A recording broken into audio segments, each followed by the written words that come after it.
وَلِلَّهِ عَلَى النَّاسِ حِجُّ الْبَيْتِ مَنِ اسْتَطَاعَ إِلَيْهِ سَبِيلًا، اور اللہ کا حق ہے اپنے بندوں پر کہ وہ حج کریں اس کے اس گھر کا، جو کوئی بھی استطاعت رکھتا ہو سفر کی۔ اگر زاد راہ ہے، خرچہ ہے، جانے آنے کے اخراجات مہیا ہیں، اور یہ کہ آپ پیچھے جن کو چھوڑ کر جا رہے ہیں ان کے لیے بھی اتنے وقت کا جو ہے وہ انتظام ہے، کھانے پینے کا، گزارے کا، نان نفقے کا، تو آپ پر حج فرض ہو گئے۔ اب اگر اس فرضیت کے بعد کوئی شخص تاخیر کرتا ہے تو وہ بڑے گناہ کے اندر مبتلا ہے۔ جیسے ہی فرضیت ہو جائے، پہلا کام جو ہے، پہلا قرض جو ہے، یوں سمجھیے یہ اللہ کا قرض ہے بندوں پر۔ یہ لام جو آتا ہے، لام اور اعلیٰ، لام کسی کے حق کے لیے، اعلیٰ کسی کے اوپر حق ہونا۔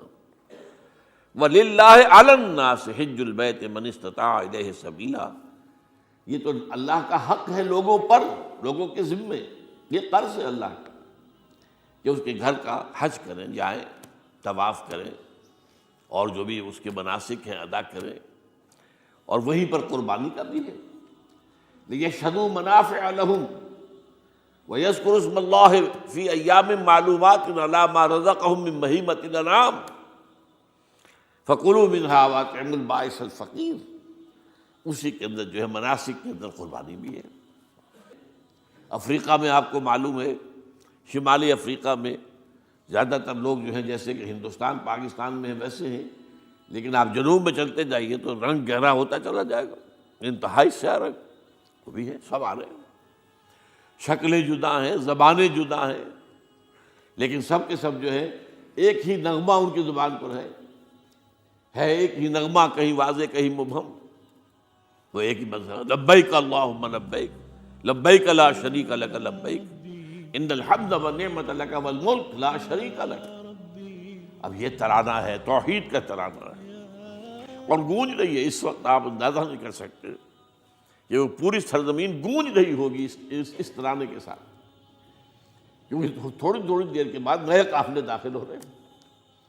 ابھی ایک قافلہ جو ہے اس نے سعی مکمل کی ہے، اس کا شامل ہو گیا، بلکہ اس کے دوران ہی ابھی اس کا ختم نہیں ہوا کہ تیسرا قافلہ چلا رہا ہے۔ وہ تو یہاں تو ظاہر بات ہے کہ میں نے چونکہ ایک نقشہ اپنی نگاہوں سے دیکھا ہے، مدینہ منورہ سے اور مکہ مکرمہ جاتے ہوئے رات کے وقت، کہ کہیں جو ہے وہ روشنیوں کی وہ قطار ٹوٹتی ہی نہیں تھی، مسلسل معلوم ہوتا ہے کہ سڑک کے اوپر گاڑی ہے، مسلسل، کہیں اس کے اندر وقفہ ہے ہی نہیں۔ اتنے بڑے پیمانے پر، اتنے بڑے پیمانے پر، اتنے بڑے پیمانے پر لوگ جمع ہو رہے ہیں۔ زبانیں جدا ہیں، ایک دوسرے کی زبان نہیں سمجھتے، لیکن ایک زبان اور بھی ہوتی ہے جو بغیر بولے سمجھ میں آتی ہے، اس سے معلوم ہوتا ہے سب کے لیے محبت ہے، ہمارے بھائی ہیں، تمام مسلمان ہیں۔ بعض کے اندر یہ محبت کا جذبہ زیادہ ہے۔ ترکوں میں انڈو پاکستان کے لوگوں کے لیے بہت محبت ہے۔ اب وہ بات جو نہیں کر سکتے، سمجھا نہیں سکتے، لیکن ان کی آنکھوں سے، ان کے انداز سے وہ محبت ٹپکی پڑتی ہے۔ تو عالمگیریت جو ہے اسلام کی، ہمگیریت، عالمگیریت، آفاقیت، اس کا جو مظہر نظر آتا ہے وہاں کا۔ پھر یہ کہ ہمارے ہاں کی جتنے بھی فرقہ بندیاں ہیں وہ وہاں ختم ہو جاتی ہیں۔ وہاں اہل حدیث ہیں، حنفی ہیں، مالکی ہیں، شافعی ہیں، حنبلی ہیں۔ یہ کام بھی کیا ہے آ کر انہوں نے آل سعود نہیں، ورنہ اس سے پہلے جو ہے وہ 4 مصلے علیحدہ تھے، وہاں پر 4 جماعتیں علیحدہ ہوتی تھی۔ یہ حنفی مصلی ہے، یہاں پہ حنفی امام ہے وہ پڑھائے گا، یہ شافعی مصلی ہے، شافعی امام ہے وہ نماز پڑھائے گا۔ تو یہ جو ایک تفریق تھی وہاں بھی موجود تھی، انہوں نے ختم کیا، ایک امام کے پیچھے جماعت ہوگی، اسی میں حنفی بھی ہیں، مالکی بھی ہیں، شافعی بھی۔ کچھ ہیں لوگ جو زیادہ، جن کے اندر کچھ زہر زیادہ گھل گیا ہے فرقے واریت کا، وہ پھر نہیں نماز پڑھتے، وہاں پر محروم رہتے، اس کی فضیلتوں کو چھوڑ کر جا کر کہیں اپنے جو ہے گھروں پر جہاں ٹھہرے ہوئے وہاں جا کے نماز پڑھ لیتے ہیں کہ یہ جو ہے وہابی، ان کے پیچھے ہماری نماز نہیں ہوتی۔ لیکن نہیں، عام طور پر ایسا نہیں ہے، عام طور پر سب لوگ جمع ہیں، نماز پڑھ۔ اور ایک سب سے بڑا مشاہدہ جو ہوتا ہے، جو مجھے سب سے پہلے ہوا تھا پہلے حج میں، یہ 1962 کی بات ہے، تو میں نے محسوس کیا کہ یہ نماز کے اندر اختلافات جو ہیں اسلام مسلمانوں میں صرف اتنے ہیں کہ جس سے جماعت نہیں ٹوٹتی. اختلافات ہیں، رفع یدین ہے یا نہیں ہے، آمین بالجہر ہے یا نہیں ہے، اختلافات تو ہیں، لیکن جماعت نہیں ٹوٹتی. وہ جو ڈرل ہے، ڈرل جیسے کہ ڈرل ہوتی ہے، آرمی پریڈ ہو رہی ہے، وہ ڈرل ختم نہیں ہوتی. ایسا نہیں ہے. میں نے جب سوچا اگر کسی مسلک کے نزدیک رکوع بھی دو ہوتے جیسے سجدے دو ہیں، تو وہ لوگ تو ایک رکوع کے بعد دوسرا رکوع کرتے اور باقی لوگ سجدے میں چلے گئے ہوتے، جماعت ٹوٹ جاتی.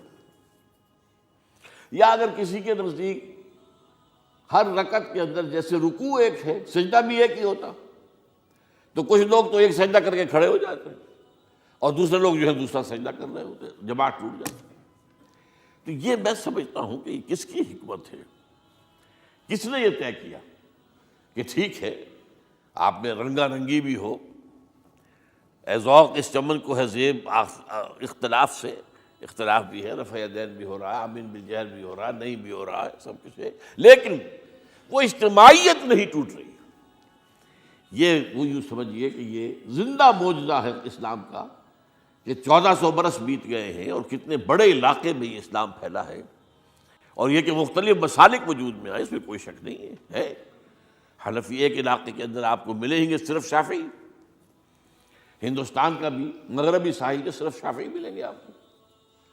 اس سے آگے آپ جائیے، چونکہ یہ عرب تاجروں کے ذریعے سے ایمان لائے ہیں، یہ لوگ سری لنکا کے لوگ ہیں، انڈونیشیا کے لوگ ہیں، ملیشیا کے لوگ، سب شافعی ہیں. ہندوستان میں چونکہ اوپر سے شمال سے آیا ہے اسلام، یہ ترکوں کے ذریعے سے آیا ہے اور وہ کٹر حنفی تھے، یہاں حنفیت آئی ہے. ترک جو ہے کٹر حنفی، یہ ترکی تو تھے جو آئے تھے. یہ کون تھا؟ محمود غزنوی کون تھا؟ سبکتگین کون تھا؟ الپتگین کون تھا؟ بختیار کاکی کون تھا؟